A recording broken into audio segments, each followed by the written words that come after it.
မြတ်စွာဘုရားကလူတို့ရဲ့အခြေခံကိုယ်ကျင့်တရားတွေကိုခုလို17မျိုးဟောပြတာပဲဖြစ်တယ်နော်သူများပစ္စည်းနံပါတ်1သူများပစ္စည်းမခိုးရဘူးနံပါတ်2နော်လိမ်မပြောရဘူးနံပါတ်3ရှာဓုဂုံသိမ်းစည်းစိမ်ဥစ္စာရှားရှိလာတဲ့အခါမှာမရစ်မူးရဘူး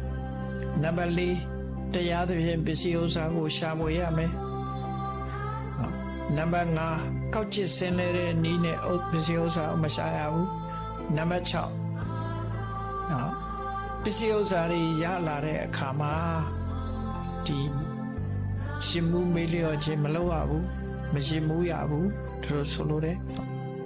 နံပါတ်9စိတ်ဓာတ်တည်ငြိမ်မှုရှိရမယ်နံပါတ်10ယုံကြည်မှုခိုင်မြဲရမယ်နံပါတ်3ကိုတယောက်တည်းကိုဘယ်တော့မှ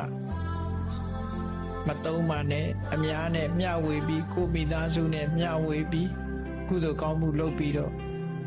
လုပ်ပါကိုရှာထားတဲ့ပစ္စည်းဥစ္စာကိုကုသိုလ်ကောင်းမှုလုပ်ပါနံပါတ်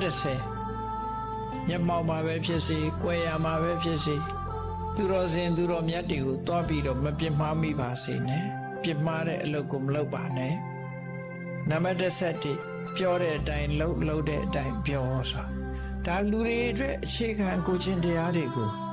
မြတ်စွာဘုရားဟောပြောတာပဲဖြစ်တယ်လူလောကမှာအခြေခံအားဖြင့်လူတွေရဲ့ကိုချင်းတရားဆိုတာ